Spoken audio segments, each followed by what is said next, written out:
Hi everyone, I'm Dr. Tammy Nelson and welcome to Integrative Therapy. This is Module 5. And before we start, I want to do a quick disclosure and a request.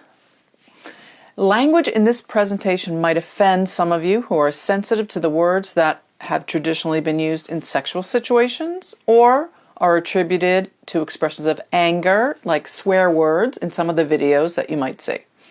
They're not meant to offend. The use or lack of pronouns or reference to orientation or lack of inclusion or intersectionality is unintentional and also not intended to offend. Questions to the presenter in your feedback should be about the material or clinically focused, not personal or subjective, or meant to call out or harm any other listeners or students or what we call audience members or the instructor, but you're welcome to ask any questions about the course. All the material is sensitive in nature, and you're welcome to use self-care. If you are activated on any level, please seek help outside with a therapist, a friend, or a religious leader. During the course, take space when needed. We are going to talk about sensitive issues because we're talking about sex. And this week, we're talking about intersectionality. And for those of you who may or may not know me, by now you're at week 5, so you're probably familiar with some of my history. My background as an author and as a clinician is quite varied, but it has a particular trajectory. And I wrote What's Eating You first because I worked with sexual abuse survivors and people who have dissociative disorders, and I moved from there to working with couples, working with people who wanted more passion and aliveness in their life, working with sexless or no-sex marriages. And I moved from there to people who were affected by infidelity and were modifying their monogamy agreement. And then I wrote When You're the One Who Cheats, who for people who were on the opposite side of what we traditionally see as a victim place in affairs. And so if you're looking at this course after 2020, you may have my book, Integrative Sex and Couples Therapy, which I hope you do, which integrates a lot of the work that we've done on all these topics, as well as welcoming in new authors and experts in many of the fields across integrative therapy. And that's what we're really talking about today. What is integrative sex and couples therapy?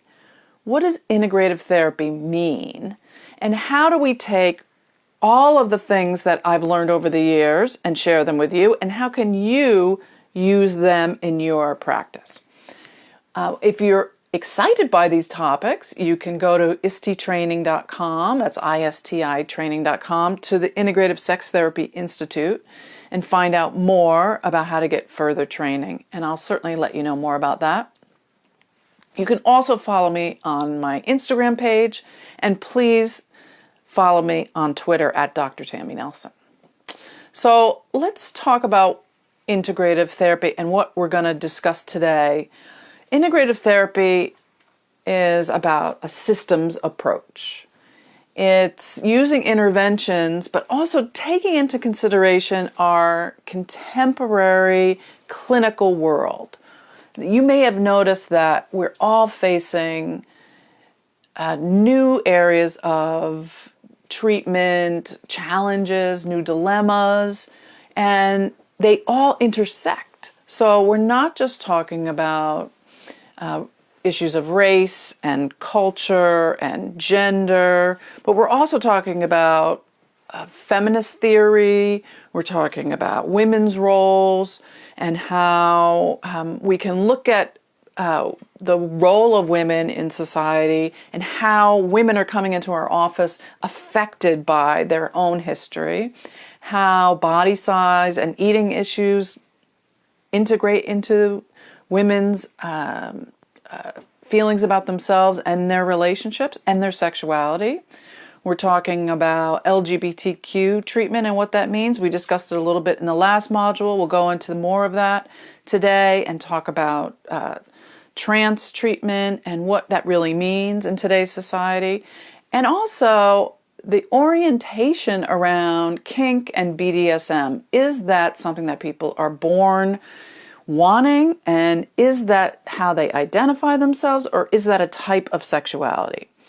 And so all of these things lend themselves to what we call minority stress. Being treated as a minority, someone outside of the norm, is an issue in psychotherapy today. So this module will include some theoretical ideas and some interventions, and I'm going to show you some videos of me working with a couple and also explaining things in a little bit more depth that we can't cover in this overview. So first of all, let's talk about integrative therapy. What does that mean? Really, when I'm talking about integrative sex and couples therapy, I'm talking about 3 branches of clinical treatment. 1, relationship therapy. So we're teaching couples to communicate, to discuss sex and intimacy, to work on what we've discussed so far, which is how to manage their companionship as well as their erotic life, and how to integrate those things, and how to do the second part, or the second branch, which is the sex coaching or the sex therapy, to help them improve their sexual performance, their sexual function, how to work on sexual dysfunction. What are the tools that individuals need to improve their sexual life, to have sexual wellness, and to expand on the passion and aliveness in their individual lives and also in their relationship. And then the third branch is the integrative therapy, which combines sex therapy with relationship counseling, but also adds another piece, which is the alternative integration of the alternative methods, alternative directives, which focus, I think, on the more contemporary needs of our clients. That there are so many great ways to help people today. We don't need to focus just on what we learned in graduate school or undergrad. We need to stay on top of what's really happening in the world today and what people really need. And how can we bring those skill sets that maybe you're using in your own life into our treatment rooms? And so when we can combine those 3 things, I think we can really help people where they are today in their lives and really help and make a difference. And we can be truly transparent about who we are as people so that we're meeting people where they are. I think this idea of transparency as a therapist is a new conversation that we're having in the world of clinical treatment. How much do you share around your own issues about yourself as a therapist to your clients? You know, we're living in an age where people can Google you. They know where you live. They know what your house looks like. They can see into your driveway. I've personally had the experience of clients sitting in my office and saying, "Oh, I Google Earthed your house, and I know the people across the street from you. I used to babysit for their kids." And, that feels super intrusive. And at the same time, we can do that to them as well. We can Google our clients and find out about their personal lives and see their Facebook friends. We can see if we have shared interests. And the reality is it's all out there to be found. So even if you're under the illusion that you have some sort of privacy and separation from your clients, it's not true. So is transparency something that you're comfortable with? If it's not, you shouldn't have anything on your social media page. You shouldn't have a platform at all. You shouldn't have a Twitter. You shouldn't have Facebook. But that's not necessarily realistic in today's day and age, particularly if you're a therapist like me, who's also an author, and you want to sell books. You have to have some kind of social media platform. So how do you find your own brand or your own idea of who you are as a person out in the world and feel comfortable showing up in your office with your clients? How do you be yourself, be real about who you are, and at the same time be the helper and the healer that you want to be? creating the distance and the separation so that you can be objective with your clients and at the same time take care of yourself. So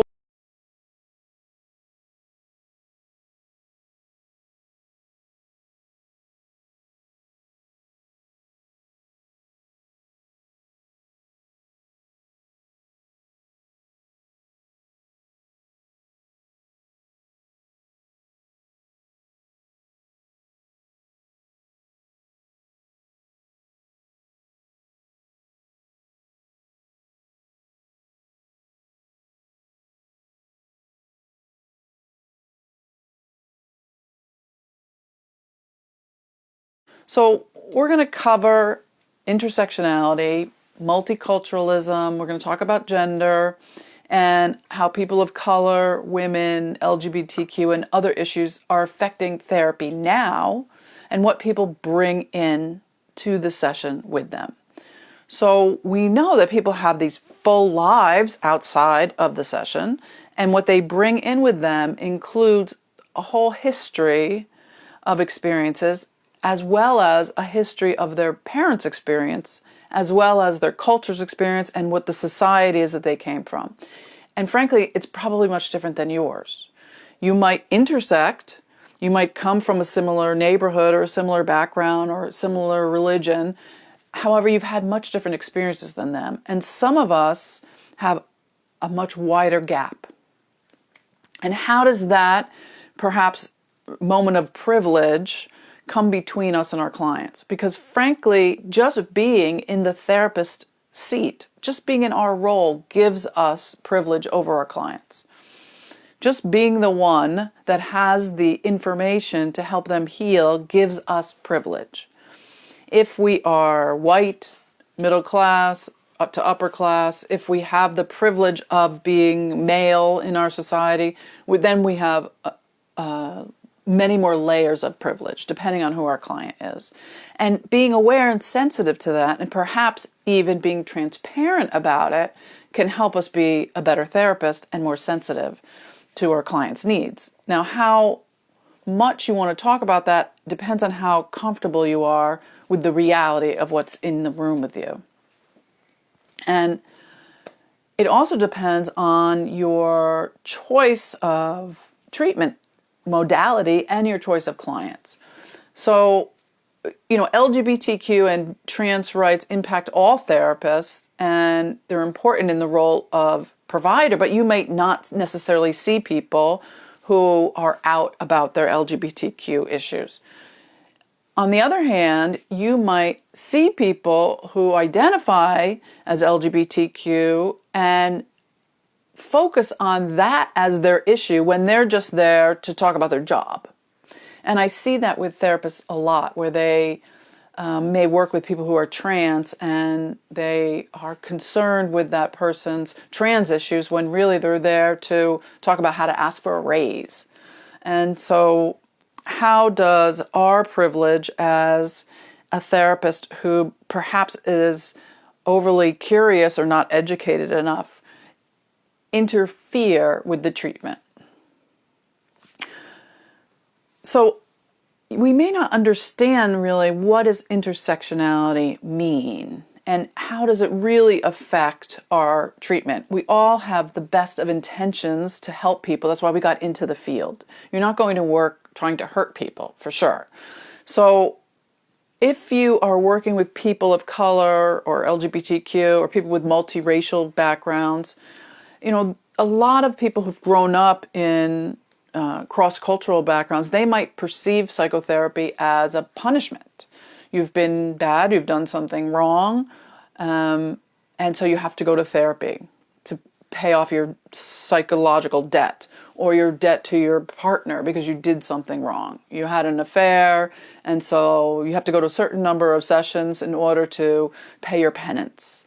And on the other hand, people who don't have the privilege of financial access to treatment may lack the access that they really need and want to good psychotherapy, to substance abuse counseling, to rehab, access to treatment that's barred from them because they don't have health health insurance or good coverage. They have a high deductible. And so the privilege of good psychotherapy, picking on someone who's not on your plan, someone who's out of network, someone who charges a full fee, versus taking someone in a clinic because that's who you're provided. You know, the access to treatment and the access to psychotherapy is a privileged issue. It's about access. And so if you as the therapist can have a sensitivity to that and an appreciation for who you see, why you see them, and how they get to you, it means the world. You know, one of the ways that you can begin to be sensitive to that is if you are blessed enough to have a private practice and be able to charge a full fee and not take insurance, like I am, I confess, total transparency. I'm very lucky that I don't have to take insurance and I can charge what I want, but I do have a certain number of people that I take on a sliding scale. And for many years, I've taken people at very low fee and to augment my full fee practice. You can do that any way that you feel comfortable. Some people take a certain number of clients on scholarship, if you will, and whatever feels comfortable to you, you have to decide what works for you. Are you going to take insurance? Are you going to be on a panel? And that's part of business planning and a whole nother course in and of itself. So really we're talking about how to use these intervention skills and intersectionality awareness with sex and intimacy counseling. So how does that combine with another layer of stress for people? Because now we're not just talking about awareness of social oppression with certain groups, but now we're talking about, okay, let's talk about sex. Let's talk about your body and things that might be personal to you, regardless of what culture you come from or how you feel about feminism or years of oppression when we're talking about your body type and your body size. We're talking about LGBTQ experiences when it comes to intersectionality that might intersect with being a person of color or growing up with other social restrictions. And what about if you're a person of color who's also a larger body size woman who might be queer and who's into kink and BDSM? So now the layers of intersectionality for that person, maybe they're a person of color who's also come from a different culture, from a different country, and they have a different primary language. So there's languaging skills that are affected in treatment. Now the therapist doesn't speak that primary language, so now they're trying to speak English with each other. All of that is going to affect the individual in treatment. And what do you talk about first? Where do you begin? Where is the window into the first session and the first connection? How do you connect with people in a physical way when they walk into your office? Do you shake their hand? Do you give them space? Do you smile? Do you nod? Do you refer them to a male therapist or a female therapist? Do you tell them that you're gay or straight or queer or you're an ally? Or do you ask them about the country that they came from? Do you ask them to educate you about their kink or their BDSM? Or will they be offended by that? Do they expect you to do your own homework and to know a little bit about where they're coming from? Do they want you to understand the body shame that they've experienced their whole lives? If you comment on what they're wearing, they will find that oppressive and sexist. If you don't comment on what they're wearing when they come in something totally inappropriate, are you helping them? Are you not helping them? So where are the boundaries in our culture of sex therapy? Sex and intimacy counseling has to set the tone for intersectionality when it comes to relationships, sex coaching, and integrative therapy. So there are many, many levels here that we're talking about. Not enough time to cover all of this for sure, but if you get my book, Integrative Sex and Couples Therapy, there are chapters in there by I think 10 different authors, including myself, and each chapter takes a look at a different type of couples therapy that can be integrated with sex therapy. So we have a different focus in each chapter, and I'll talk more about that in the last module, but that's a little bit more granular than we're going to get into today, so there's more details and more interventions. But today we're going to start with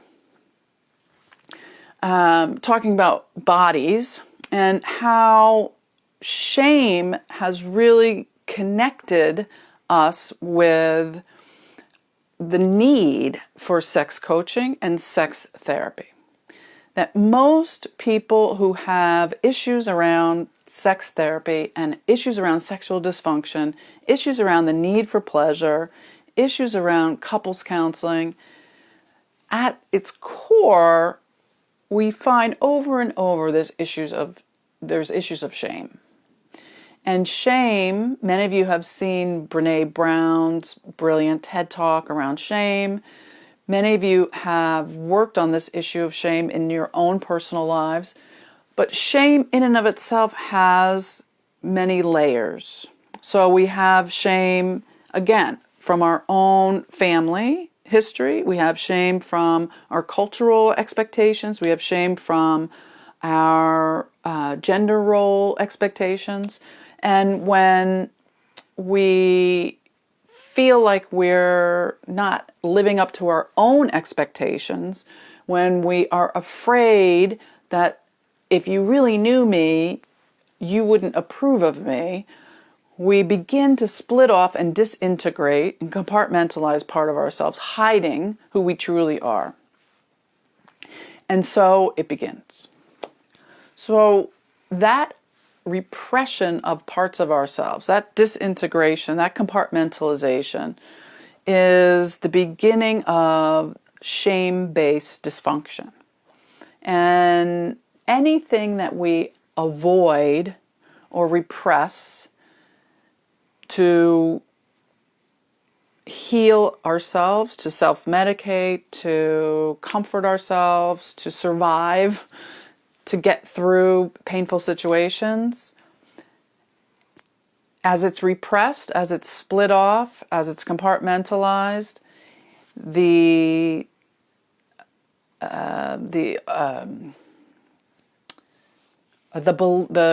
mistaken belief in our survival self is that somehow this will also take away the pain. But what it does instead is it hides the pain, and we know whatever is hidden in the dark just grows like a mushroom. And so that repressed desire for appreciation, for confirmation of that part of ourself grows, but we don't know how to get that need met. So we have all of these parts of ourselves split off that feel ashamed because we want something, we desire something, we need appreciation, we need confirmation, and yet we avoid it because we've been hurt or embarrassed or we've denied that part of ourselves that we feel bad about. So we know that in our society, there's so many ways that this can happen. And that it happens to men, it happens to women, it happens early in childhood, and it can continue to happen throughout the developmental phases of our lives, regardless of what age we are. So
So let's talk about the gender roles of women and how it begins in our culture and in many cultures around the world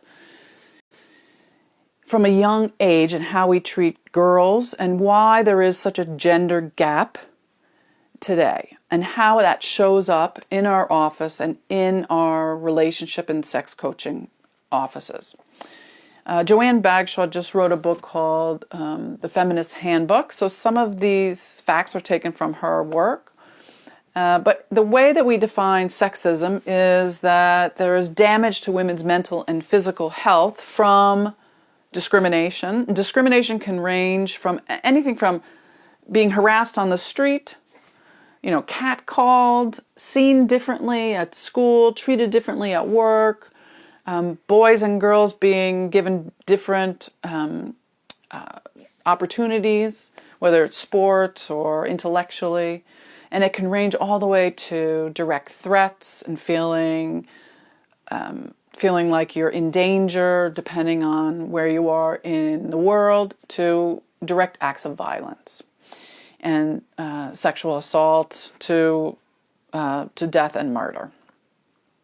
So that chronic stress based on your gender, growing up never quite feeling safe, and that gender-based discrimination causes higher rates of depression in women. It causes eating disorders, anxiety, higher rates of post-traumatic stress disorder, just because of your gender.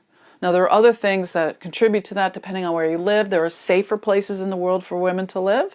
And even in those safer places, there are safer neighborhoods, there are safer families, but there are higher rates of violence towards women than there are towards men. And we know this, and we know that it's created a gender gap. Now, we also know that there's a gender gap in economic equality. Women still only earn 70% on the dollar for men, towards men. So the economic inequality has led to psychological distress, to economic stress, to economic frustration, to a feeling of personal inequality and low self-esteem.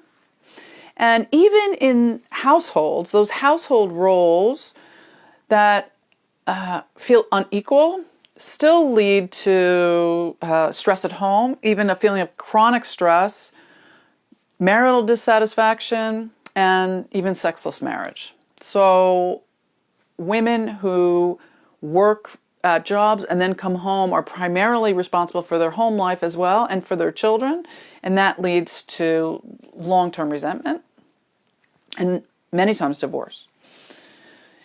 Women also get these maladaptive messages about what it means to be a woman from an early age. So the message about what women are capable of, or what their potential is, or what they should say or shouldn't say, or how they should keep their voice quiet, or how they should keep their clothes on, or, one of the things that we talk about in therapy, if a woman comes in who has been assaulted or attacked or raped, is the response in our culture to what it means to be that vulnerable, and how the response is still quite often, what were you doing? What were you wearing? What did you do to deserve it? And we compare that to, say, a burglary.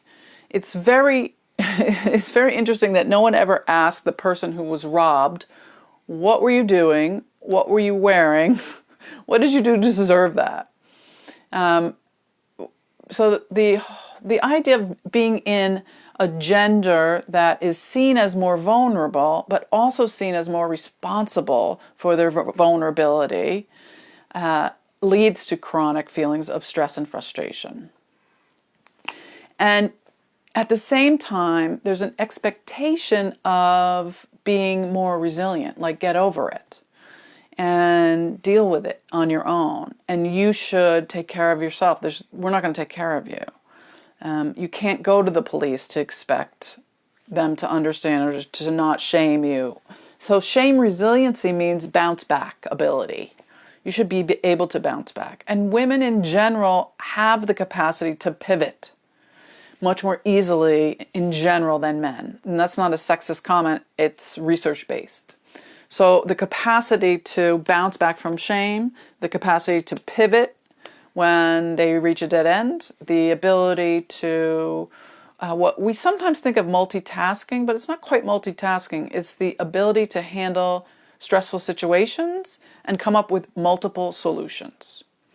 And that perhaps is an adaptation for dealing with multiple stressful situations.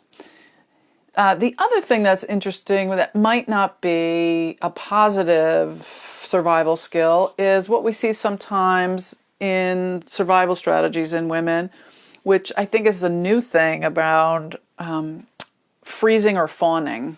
So we know that when our brainstem is triggered, when we're under extreme stress, we have a survival method that includes fight, flight, or freeze. And depending on your particular history and where you do the best, where you survive, what your pattern was from childhood, you might, when you're stressed, freeze like a doe in the headlights. You might get ready to fight. You might get ready to flee. But that freeze response is protective because it drives all the blood to your heart so that you can get ready to do whatever you need to do to survive. If at that time you realize, I'm not going to get out of this situation, I can't fight, I can't flee, then your central nervous system will shut down and you will freeze, like either the doe in the headlights or the lizard in the road, hoping that whatever the danger is will pass over you. But there's something else I think that women do that I've seen recently in politics, which is fawning. That they will fawn over the abuser or the person that's causing them extreme stress or when they're afraid of danger. So it's almost like they will fawn over that person until they can get out of the room. Oh my God, you're so amazing. It's amazing. You're so terrific. Oh my God, I so respect you. You are amazingly intelligent, until they can get away from the person who's been abusing them. It's a way to protect themselves till they can get out of that space. And that is primarily a female survivor instinct, although we are seeing it now in men in political situations. That is a symptom of post-traumatic stress and also of someone who has a history of abuse and dealing with a narcissistic abuser. So if you see that in your office, sometimes we see it with people who have any kind of authority issue. So it feels great for your clients to fawn all over you and say, oh my God, you're the best therapist in the world. You're so good. You've saved me. And I have so much respect for you. That feels good to a certain extent, but you can feel it when it's really fawning behavior, when they are doing it because they think they need you or when they feel threatened. When they feel a little backed into a corner, they'll pivot, and instead of getting angry or reactive, they'll start fawning over you. And then you know that they feel trapped. And that's a good indicator of some sort of a history of trauma and that they're feeling afraid. And so to stop the session there and say, isn't this interesting what I'm observing? Do you notice that you're doing that? And yes, you're being very kind, but I'm wondering why you're doing this in this particular moment. And so use the fawning intervention. So the oppression of women is really systematic. It's because there's a unilateral distribution of influence through our male-dominated power structure. We have this sort of pyramid structure where there's a limited amount of resources, and it comes down through a structure that is primarily passed down through men.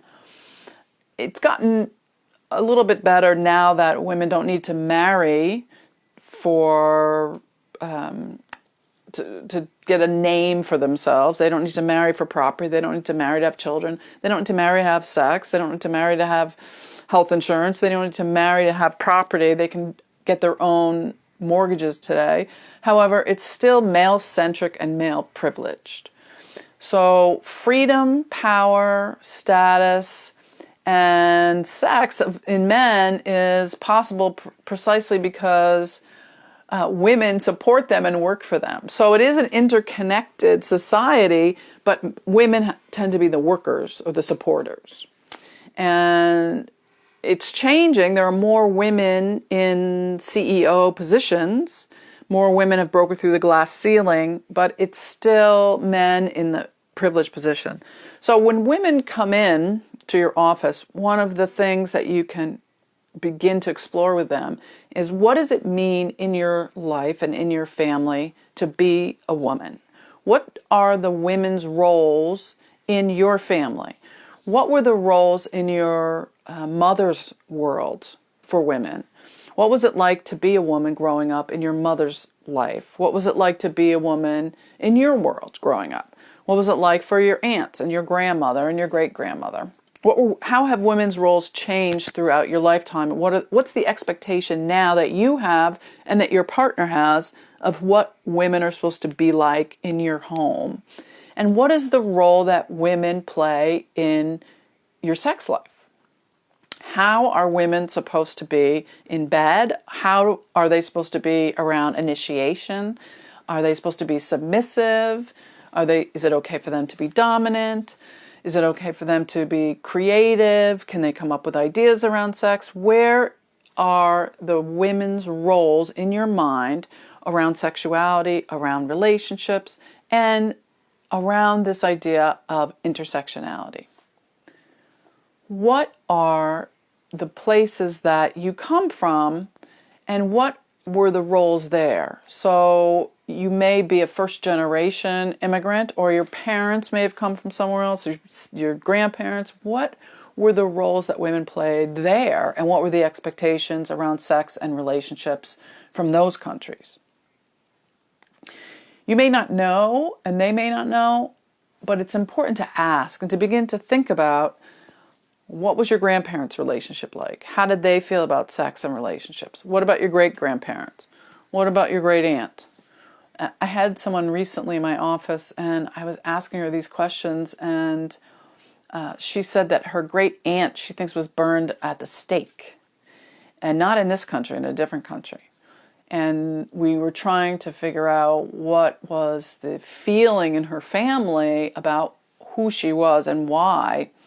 And she thinks that it was most likely because the aunt was some kind of midwife or healer, which is quite common for people being accused of being witches. But the idea of her being a healer or a midwife or a doctor was interesting to her because she was in medical school. And we were talking about the implication of what gets passed down through your bloodline, but also what gets passed down through, not just genetically, but passed down through the expectation around women's roles. And what was she finishing off that was unfinished in her family around women's roles and around the biases in her family and around the oppression of women and what they were allowed to do and not allowed to do. Another social movement, I think, that has springboarded out of feminism that I think we have to talk about is what's called fat feminism. It's a social movement that incorporates feminist themes around equality and social justice. So it's based on the sizeism. It's about the size of a woman or a non-binary feminine person. And it's a branch of feminism, and it intersects misogyny and sexism with this idea of anti-fat bias. Body positive acceptance, it's around eliminating biases that are experienced directly or indirectly by overweight people. And the fat acceptance movement says that there's biases around accepting people at any size, and that this affects not only their life in general, but it affects clinical treatment. That women can be healthy regardless of the size of their body, even though we have projections around that, and that one of the ways that it shows up in sex therapy is that sometimes therapists have a projection that fat people can't have sex and fat women can't be sexual, that they can't experience sensuality, that they won't have partners, that no one will desire them. And if you ask a fat woman what happens in the doctor's office, whether it's a gynecologist, an obstetrician. One woman says it happens in their dentist's office.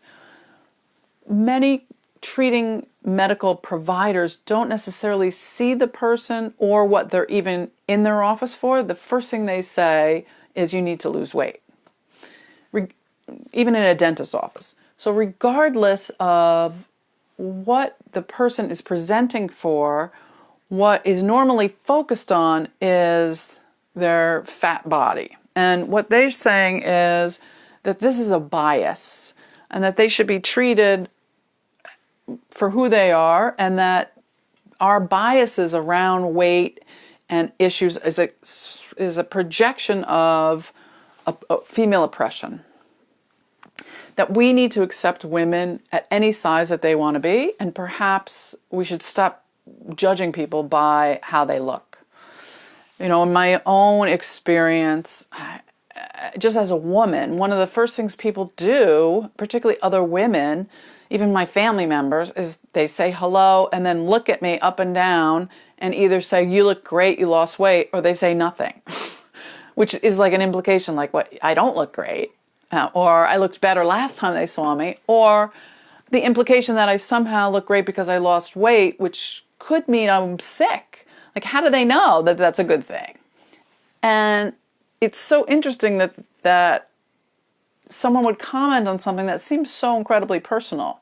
It's like saying, I have the right to comment on how your body looks, even though I'm a perfect stranger, or I only know you casually, or I'm a man, and I get to say, you look great, and that's somehow okay.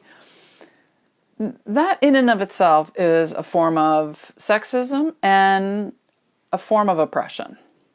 And so what are your own biases around fat acceptance? Do you immediately in your mind say, well, that's not healthy, that's not sexy? And where does that intersect with your own body image issues? Do you have your own eating issues? Do you feel like it's a form of control or non-control? So how does that show up in your office and in your treatment? Can you be accepting of women regardless of their size or shape? And that's going to make a difference when we talk about treating people who are trans or non-binary. Where is your own judgment? And where are the strategies that you have, therefore, for treating people who have body image issues or body dysmorphia, who are in fat bodies but have sexual function and dysfunction? Do you just focus on their weight as the issue, or can you focus on their sexual function and dysfunction in the same way you would any other bodied person? And can you focus on the able-bodied and the other-bodied and the other able-bodied and the disabled-bodied and the ill and the well, all in the same way? Where are your own biases?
If you're treating people with body image, eating disorders, or other issues around body dysmorphia or negative body image, I'm going to give you a vast list of integrative treatments that you can use in any combination that you want. I'll read this list to you, but you'll also have this in your handout. So there's verbal psychotherapy, which is really about getting to express the feelings, working on someone's history, assessment, where does the feelings come from, and object relations, which we've talked about. Where is the internal connection? What are the transitional objects? How have you created your own identity as a person? And then sex therapy. Taking a good sex history. When was the first time you had sex? How was it? Are you having sex now? How is it? What do you think of your sexual partnership? Do you want to improve your sex life? Are you getting the sex you want? What do you need out of your sex life? So sex coaching is giving people actual sexual advice and interventions. Teaching people how to have more orgasmic function, suggesting vibrators, lubricants, different websites that could be helpful for people. Those websites and some of those resources will be in the resource section of this class. Also, couples or relationship therapy. And to bring in the person's partner or partners to integrate them into the treatment is much more likely to have a positive treatment outcome. Integration includes primary relationships. You're much more likely to have long-term positive treatment outcomes when more people are involved that are involved in that person's life, even if the person is in a temporary relationship, because you're teaching them how to have positive communication skills. So once people learn how to integrate communication, dialogue, validation, empathy, mirroring, they can bring that into any of their relationships. So it's great to have a partner in the room with them to practice those skills. Nutritional counseling, that's good for everyone, whether they are focused on eating issues or eating disorders. As I've said in the past, it's hard to treat depression if people are eating donuts all day because it throws off your system. When you crash from sugar, you're going to feel not so great. So one of the chapters in the book, Integrative Sex and Couples Therapy, focuses on how to integrate nutritional counseling, which we don't often think of as a bedfellow with sex and couples therapy, but I think it's important. Different expressive therapies, so art therapy, writing and journaling, narrative therapies, also group therapy. One of the chapters in the book is also about how to do group therapy with couples. Group therapy is incredibly challenging and difficult if you're doing it well. Group therapy is not individual therapy with everyone in the room. Some of you are experts at group therapy, so you know this. But to really have it be a microcosm of the participant's life means challenging them to be aware of who they are in that group in the moment. This is how you're showing up in the group because this is how you show up in your life. And how do you use this as a laboratory to improve your relationships? It's challenging and rewarding for the people involved. Yoga or stretching to get people into their body and to have a form of moving meditation. It's many times hard to do meditation by just saying sit down and breathe or sit down, don't think about anything. But being in a yoga class can be very helpful and healing.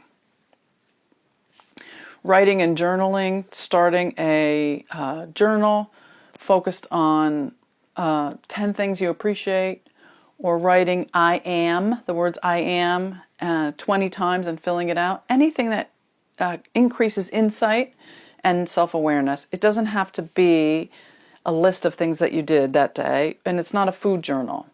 It's a feeling scrapbook. spirituality of any kind, focusing on what feels good to you, what you want to pursue.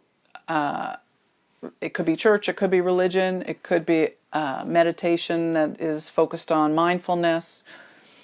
Family therapy, bringing in members of your family, you all know this. And doing CBT, cognitive behavioral therapy, making some changes, knowing that what you think is going to create your feelings and what you feel is going to lead to your actions. And all of those things can be changed.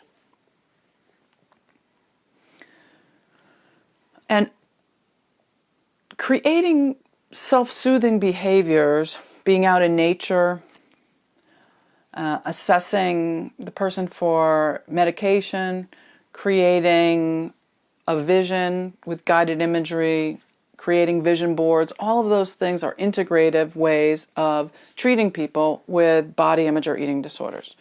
So more details on that in the resource page. So this is a quiz for you. So take a minute, if you're sitting down, take out a piece of paper and answer the following questions. You won't be graded on this, although there is a test at the end of this course. If you want to get your CEs, you have to answer the test at the end of this course, but this is a quiz for you to think more about body image and how it affects you and your clients. So number one, how do you define body image? Where does negative body image come from? What are some of the most common ways you see negative body image express itself in your patients? What are some of the ways negative body image can impact your life in general? Can negative body image affect your life? And if so, how? And if negative body image is hampering someone's sex life, what can they do about it? That's an important one. How do you help someone's sex life if they have a negative body image? And what are the body positive ways people can improve their body image? We're going to get back to that. What role can your sexual partner play in helping you improve your body image? And when should you seek help for a negative body image? So take a few minutes to really answer those questions. I'm going to help you with one of them. How do you improve your body image, and how can you use that to help your sex life, improve your sex life? Most people have something about their body that they find unattractive. So first of all, normalizing a negative body image. It's very rare that someone feels totally 100% positive about their body. It's part of growing up and aging. There may be one time in your life for 5 minutes where you feel like, oh my God, I love every part of my body and I feel beautiful and perfect, and then it passes. I'm not quite sure what age that is, but that has nothing to do with body image. Body image is, I feel good about myself. It's not about I feel perfect. And that seeking of perfection, particularly for women, has crushed the experience of good sex for many of them. And it also creates what we've talked about before, which is called spectatoring. The separating or dissociating from your body during sex, when you leave your body and say, I wonder how I look now, I wonder what's going on, I wonder if he or she is looking at me funny, I wonder if I'm attractive in this position. And that insecurity keeps people from being totally, fully in the moment and experiencing pleasure. Negative body image makes people want to have sex with the lights off. It makes people not take their clothes off, and it separates them from the capacity for pleasure. So one way to improve body image is to start with one area of the body that you do find attractive or that you can tolerate, that you do like about yourself, and to integrate that part of appreciation for yourself and in positive body language. So I do love my feet, I do love my calves, I do love my thighs, I have beautiful breasts, I love my shoulders, I can appreciate my waist, I love my hair, I love my cheeks, I love my smile, I like my eyes, I have good eyebrows, whatever it is, I like my ears. I love my genitals, I love my buttocks, whatever you find attractive, and write something about it. Be appreciative of those parts of your body. Once you find something about your body that you appreciate, it tends to expand, and it tends to create a new language of appreciation instead of criticism. The second way and that you can integrate that into your sex life is to have your partner appreciate different parts of your body. So to ask your partner, what are the parts of my body that you appreciate? And to ask them to tell you 3 parts of your body that they really love and why.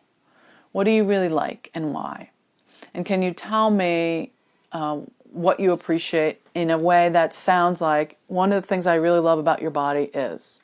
Another thing I really love about your body is. One of the things I really appreciate about your body. One thing I find beautiful about your body. And that conversation might change every day. The other thing about not wanting to have sex with the lights on, it's okay to turn the lights off and light a candle. It's okay to find ways that make you feel confident and beautiful, and create that conversation as well with your partner so that you can start small and start slow. And let me know what happens when you answer these questions and what comes up for you.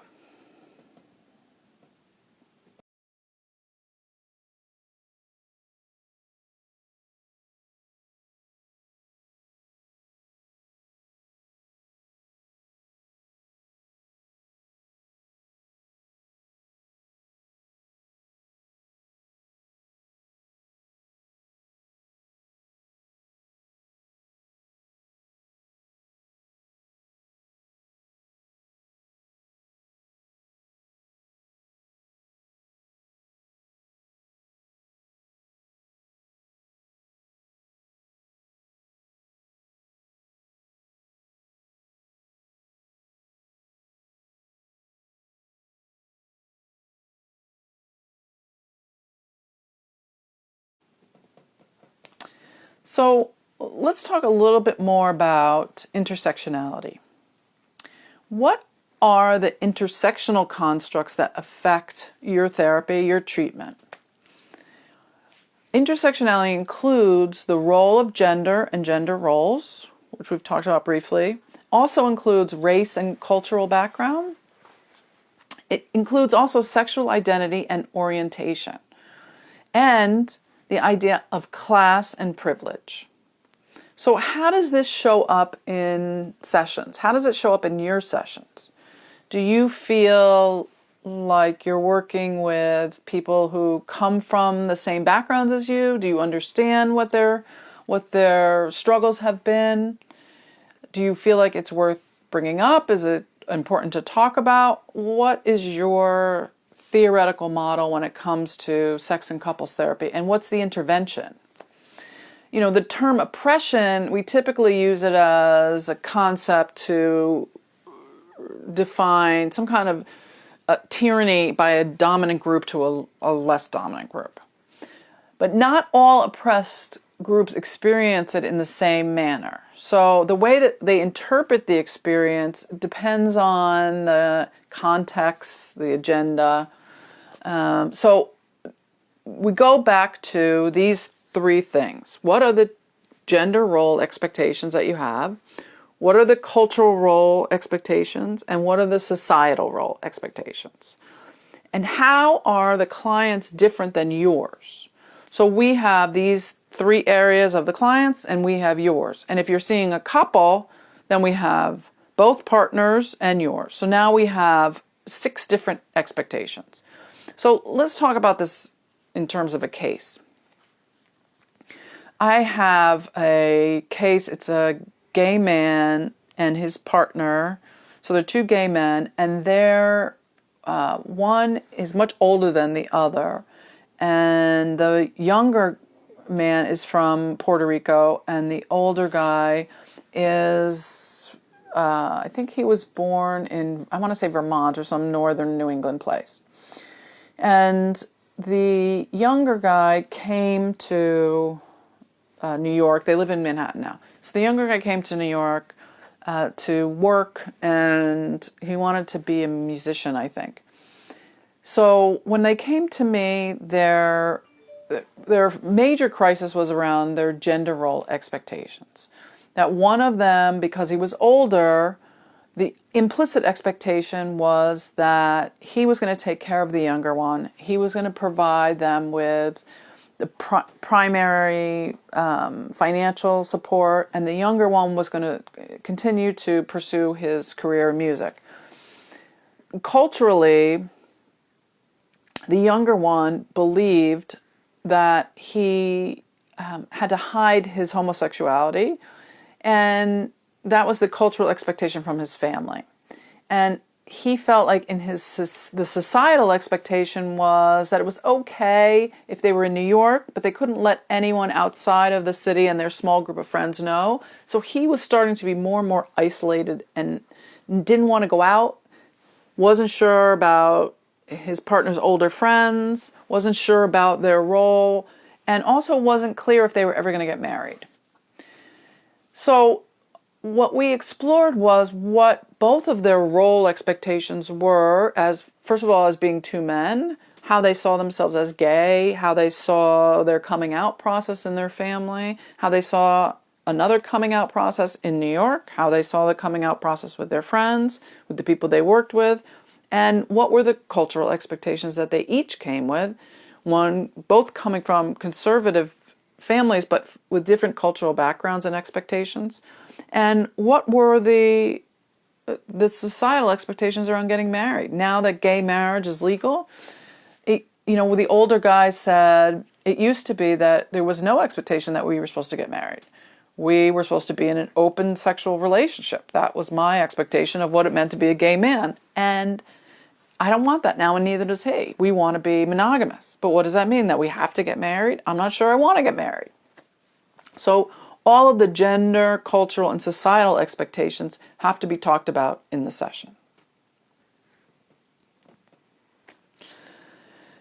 The other thing that can be an intersectional and very important piece when we talk about all these different things that come up, whether you're seeing people who are LGBTQ or not, is how do you discuss or understand sexuality when it comes to identity, when it comes to expression, when it comes to sexual orientation, and how do you understand the difference? So, first of all, when we talk about someone's sex, we talk about whether they're male or female or intersex.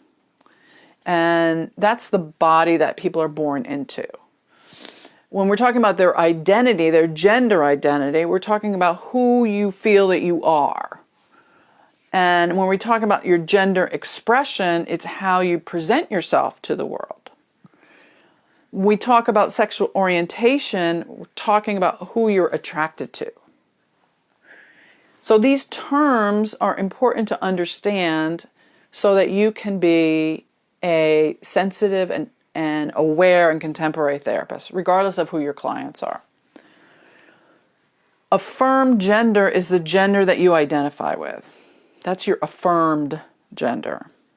The gender you're assigned at birth is the body you're born into. We used to call that biological gender. Margie Nichols has schooled me and said that instead of biological gender, we now call it gender assigned at birth.